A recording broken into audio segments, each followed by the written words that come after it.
Nah, di situ terjadi harga itu tidak seimbang gitu, karena secara posisi daya tawar kita lebih lemah gitu, karena tidak ada supply kontinuitasnya. Karena sebagai tuntutan pasar ke depan kan yang lebih diinginkan itu lebih ke tuntutan secara kontinuitas produknya. Nah, di situ kita sering diadu-adu, misalkan produk yang tomat saya dijual itu 12, terus ada juga yang 14.000. Jadi variatif harga itu tidak kompeten lah gitu. Nah, mulai dari situ kita bikin semacam grup diskusi gimana caranya supaya nilai kita itu lebih kuat, dinamakannya agrotani di 2020 itu. Nah, setelah itu ternyata ya alhamdulillah dampaknya memang cukup luar biasa juga. Setelah kita gabungkan jadi satu dengan pola budidaya dari pembibitan, terus tuh juga budidaya sampai ke pemasaran dengan pola satu pintu di wadah asosiasi ini, ya harga ibaratnya kita yang menentukan.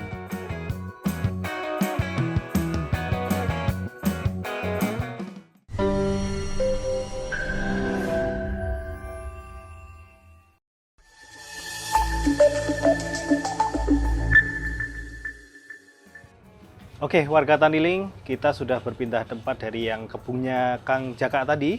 Sekarang di kebun ini yang baru masih muda ya umur tomatnya, dan di sini juga termasuk tempat untuk PH atau packing house. Nah, di samping saya ini adalah Kang Ferry. Halo, salam kenal Kang. Salam kenal. Nah, Kang Ferry ini kalau di asosiasinya sini bagian marketing nih. Iya. Nah, ini Kang, kalau ngomongin asosiasi nih Kang, saya pengen tahu tuh gimana sih terbentuknya asosiasi ini, dan kata tadi ceritanya dari Kang Jaka itu seru tuh. Awalnya dari oposisi terus jadi gabung tuh. Gimana tuh Kang? Jadi kalau untuk cerita awal berdirinya asosiasi ini, dulu pas waktu 2018 saya mulai mencoba untuk terjun di tomat bib ini. Saya rasa memang cukup unik di tomat bib ini. Memang di 2018 ini juga saya baru sekaligus pertama melihat visualnya tomat bib ternyata gede-gede gitu. Beda sama tomat yang biasa. Nah, di situ saya coba untuk terjun untuk budidaya langsung. Sampai saat ini juga masih budidaya. Satu keunikan tersendiri kalau untuk saya, di samping jenis dan karakter buahnya memang beda, ternyata harga jualnya pun berbeda. Nah, di situ yang menjadi motivasi saya pengen terus berkembang untuk di komoditas tomat bib ini. Nah, lanjut di 2019, alhamdulillah Kang Jaka dan yang lainnya juga ada screen house, dan kita bareng-bareng tanam tomat bib ini. Nah, di situ terjadi harga itu tidak seimbang gitu, karena secara posisi daya tawar kita lebih lemah gitu, karena tidak ada supply kontinuitasnya. Karena sebagai tuntutan pasar ke depan kan yang lebih diinginkan itu lebih ke tuntutan secara kontinuitas produknya. Nah, di situ kita sering diadu-adu, misalkan produk yang tomat saya dijual itu 12. Terus ada juga yang 14.000. Jadi variatif harga itu tidak kompeten lah gitu. Nah, mulai dari situ kita di 2020 bikin semacam grup diskusi gimana caranya supaya nilai kita itu lebih kuat gitu dibanding dengan packing house yang ada di sini gitu. Nah, caranya ya ibaratnya kita lebih menyatukan ke dalam satu wadah organisasi yang dimana dinamakannya agrotani di 2020 itu. Nah, kita lebih fokus dulu nggak sampai ke pemasaran. Kita fokus budidaya dulu aja, gimana caranya kita bisa supply secara kontinu. Nah, setelah itu ternyata ya alhamdulillah dampaknya memang cukup luar biasa juga. Setelah kita gabungkan jadi satu dengan pola budidaya dari pembibitan, terus tuh juga budidaya sampai ke pemasaran dengan pola satu pintu di wadah asosiasi ini, ya harga ibaratnya kita yang menentukan gitu. Nah, selain harga juga lebih ke kualitas produk, mulai dari gradingnya juga kita yang menentukan juga. Nah, itulah menjadi yang keunikan untuk saya sendiri, mungkin jadi untuk sekelas wadah asosiasi ketika udah punya produknya dan kita sendiri bisa menentuin kualitas produknya yang misalkan mau pasar itu seperti apa. Kalau dulu sebelumnya saya jual dengan grade AB itu harga di 12. Udah harga 12, terus kemudian ada yang 13, ada yang 14 juga, tapi harga di situ variatif gitu. Dengan gramasi rata-rata dari 170 gram ke atas. Sehingga saya bingung sendiri gitu, karena itu ketika saya jalan sendiri dengan jalan bersama satu ada organisasi dengan satu visi dan misi yang sama, ya semuanya bisa kecapai juga alhamdulillah gitu. Seperti itu. Oke, jadi awalnya memang para petani tomat bib ya. Ya. Jadi sama semua tuh. Ya. Dan kebetulan terjadi sedikit persaingan harga mungkin Betul, ya, dan betul. ada masalah di kontinuitas. Betul. Karena mungkin bareng semua harganya jadi turun, atau Iya. pas bareng semua pas ada momen di mana nggak ada barang sama sekali. Betul, Dan betul. itu yang membuat adanya terciptanya asosiasi ini, dan ternyata berhasil ya Kang ya. Alhamdulillah.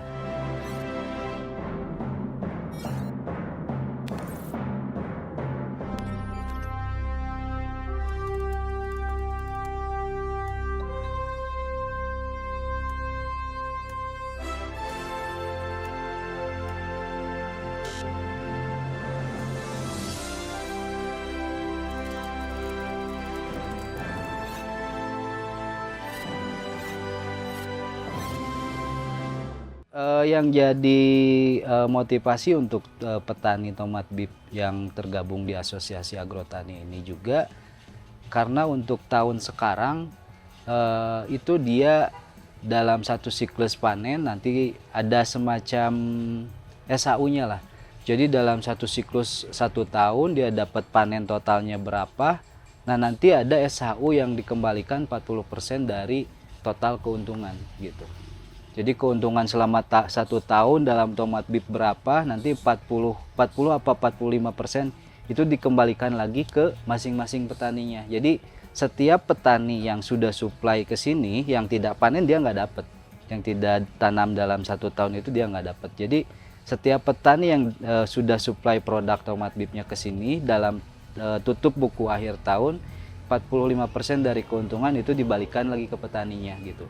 Jadi antara si petani A, B, C, dan D itu akan berbeda masing-masing pendapatan SHU-nya karena berdasarkan kuantiti produk yang udah distorkan ke sini. Nah, itu yang jadi satu motivasi buat petani tomat bib itu sendiri, karena sebelumnya memang sempat down juga, entah itu karena kemarin memang sempat merugi juga dari asosiasi. Jadi dulu sempat yang tadi karena tidak ada pola, ujung-ujungnya tanam barengan, sementara demand-nya itu memang berkurang, itu sempat 3 ton kebuang gitu.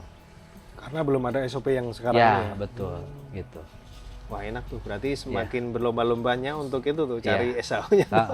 Kalau istilah Iya. istilah agamanya pastabikul khairat gitu. Apa tuh? Berlomba-lomba dalam kebaikan gitu Masya kan. Allah.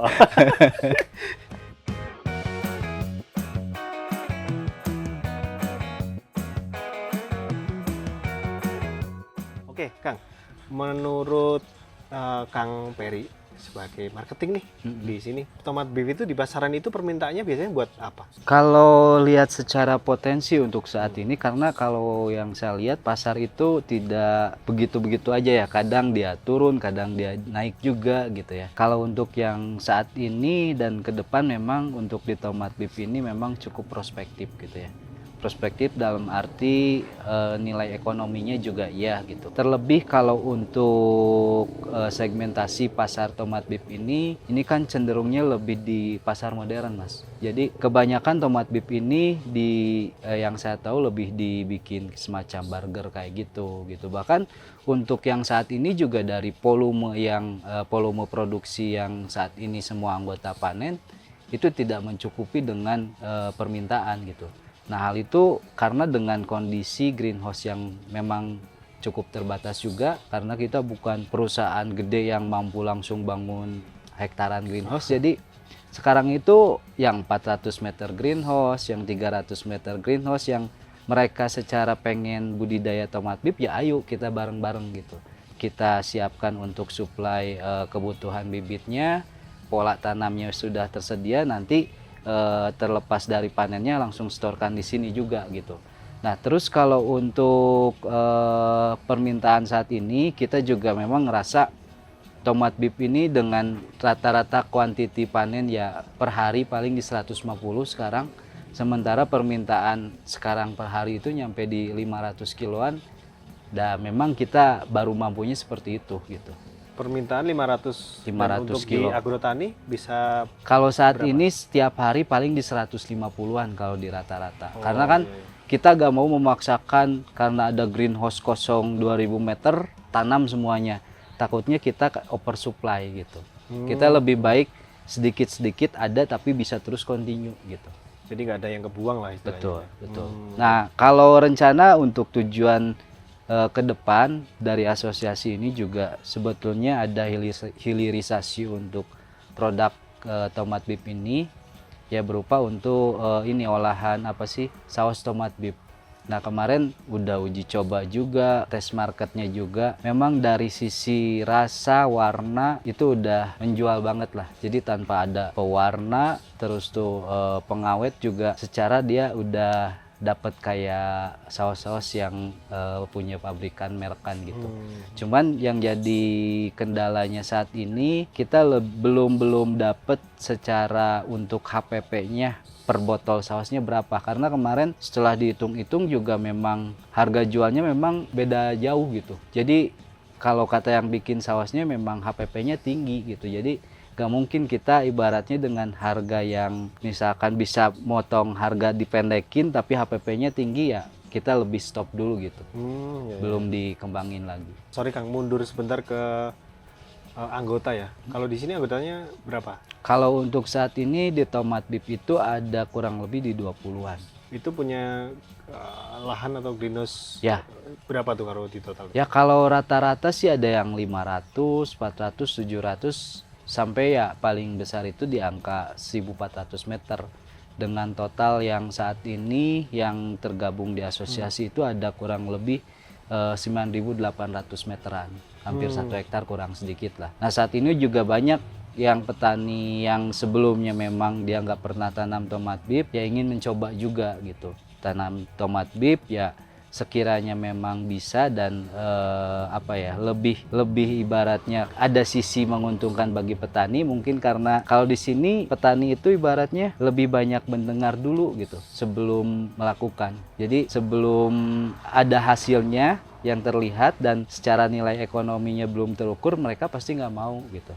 Jadi lebih ke mencoba dan melakukan dulu gitu. Nah dan saat ini juga banyak yang udah pengen ikut untuk di komoditas tomat bib ini juga gitu. Oh iya, berarti dari semua anggota 20-an ya? Ya. 20-an itu mereka untuk jadwal tanamnya udah diatur tuh sama asosiasi?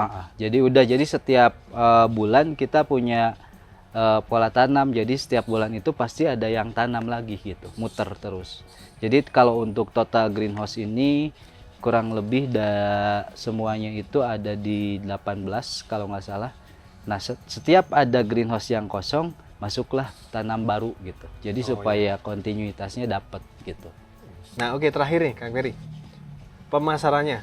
Nah ini produknya kan banyak tuh dari 20 anggota dan tadi per hari bisa 150-an. Baru 150-an kilo ya.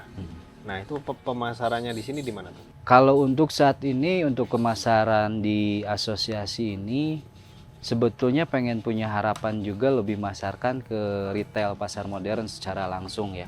Karena secara di situ ada rantai pasok yang ketika kita masuk ke pasar modern yang terpotong. Mungkin ada sisi lebihnya juga. Jadi untuk sisi kontrak harga ke petani juga kalau misalkan si asosiasi ini udah memasarkan secara langsung itu bisa lebih tinggi lagi harga penjualannya untuk ke semua anggotanya gitu. Nah cuman kalau untuk saat ini karena keterbatasan dari sisi finansial juga, jadi untuk saat ini kita hanya supply untuk packing house yang ada di wilayah Cibodas ini, kemudian juga ada yang pasar ke Bali dan juga ke Tangerang gitu. Jadi untuk saat ini memang kita baru ke supplier untuk pasar modern lagi gitu. Nah mudah-mudahan sih secepatnya kita bisa langsung memasarkan produk tomat bib ini secara retail ke pasar modern. Harapannya seperti itu. Kalau langsung kan mungkin dari sisi harga lebih. Betul. Jadi harga ke anggota bisa naik lagi gitu Mas gitu. Ya. Itu mungkin harapan ke depannya. Harapan ke depan seperti itu. Oke. Jadi intinya kalau untuk di asosiasi agrotani ini lebih ke SOP-nya untuk entah penanaman atau dan lain sebagainya itu ada, dan juga termasuk di menstabilkan harga ya Betul. daripada perang harga ya. Betul. Nah itu keuntungannya yang dapat dari sini. Apalagi ada SHU tadi ya. SAU. Nah itu yang diharapkan para Iya. Oke, warga Taniling, mungkin segini dulu ya pembahasan kita mengenai tomat beef yang ada di Bandung. Dan kebetulan kita berada di kelompok asosiasi tomat beef yang keren banget. Sudah SOP-nya keren banget dan teknologi yang dipakai sudah menggunakan IoT. Oke, mungkin segitu dulu. Terima kasih Oke. Kang Ferry. Iya. Apabila ada salah kami mohon maaf. Warga Taniling, jangan lupa like, komen, dan subscribe, dan download aplikasi Taniling di Google Play Store. Salam Taniling TV. Bisnis agri tak pernah mati.